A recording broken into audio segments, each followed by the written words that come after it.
Thank you for joining the first installment of Digital Crossfire 2014, the electronic version of the annual Realtors in the Crossfire program from your NHAR Risk Management Subcommittee. Digital Crossfire is an interactive workshop designed to improve your risk management awareness for hot-button real estate issues, including the first installment on the subject of agency disclosure. Hundreds of New Hampshire realtors took our recent true-false quiz on the subject, and here are the results, along with a brief discussion regarding the issue. Introducing Matt Johnson and Bill Weidacher. Good day. My name is Bill Weidacher. I'm past president of the New Hampshire Association of Realtors, and welcome to the first edition of Digital Crossfire. My name is Matt Johnson. I'm an attorney at Devine Millimet and counsel to the New Hampshire Association of Realtors, and today we're going to go over the results of the first series of true-false questions that we sent out on risk management topics to realtors across the state. So the first question that came up in our survey was the agency disclosure form must be provided to all consumers with whom you speak. And so I guess I would just throw that out to you and give us your feedback on it. Well, the feedback, interesting responses from everybody. 266 people answered true, 302 answered false. The correct answer to this question was false. The reason it was false is the question asked about all consumers. And there are types of information and consumers that you may meet as a real estate professional where it does not rise to the level of having to provide an agency disclosure form. The declaratory ruling sent out by the Real Estate Commission walks through a whole series of initial acts that do not qualify for having to give the agency disclosure form. Okay. So question 2, Matt, the agency disclosure form can be signed electronically. Looks like our members had a pretty easy way with this. Correct, they did. 82% said true and the remainder said false. The correct answer was true. This is encouraging. The association spent time last year working with the commission to have a declaratory ruling passed, recognizing that under New Hampshire state law, real estate documents can be signed electronically, and it appears that most members understand that. Great. Matt, question 3. The first business meeting occurs when you provide a consumer with general information regarding available housing in your market. How did we do there?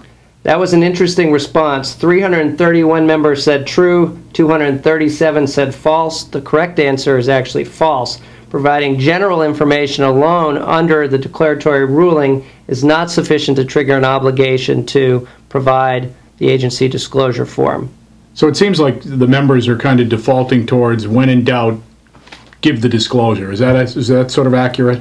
That's what the results suggest, and I think that is a good risk management practice. I have yet to defend anyone before the Real Estate Commission for providing an agency disclosure form when they did not have to. Matt, question 4. You're required by commission regulations to review and explain the agency disclosure form to all consumers. How'd we do there? Members, 447 said true, 117 said false. In fact, the answer, legally speaking, is false. The agency regulations only require you to provide the form to consumers. However, merely providing the form is missing risk management and marketing opportunity. Yeah, it would seem to me that just handing the document over and say, I've fulfilled my obligation, you have a real great opportunity to talk about what type of services you can provide to that consumer.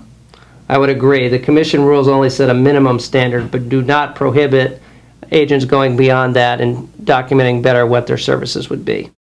Question 5 says, if you list a property after that property had previously been listed with another agent, you're no longer required to provide the seller with an agency disclosure form. Seems like we knew the answer here. We did know the answer. Almost every single member hit a home run on this one. Only 2 respondents said true and 569 said false, and the answer is false. If you come into a new listing, a new transaction as an agent, you have to give the agency disclosure form. All over again. So our final question, Matt, is if a consumer refuses to sign the agency disclosure form, you do not need to keep a copy of the form for your records. True or false? The true responses were 9 members said true, 559 said false. The answer is false. If the consumer refuses to sign the form, you need to note on the form that they refuse to sign, and you do need to keep that as part of your records for a minimum of 3 years. Thanks for participating in Digital Crossfire. Our next installment will be about pocket listings, so be on the lookout for the upcoming survey, which will be Monday the 2nd of June And we, again, look forward to your continued participation, and we'll see you next time.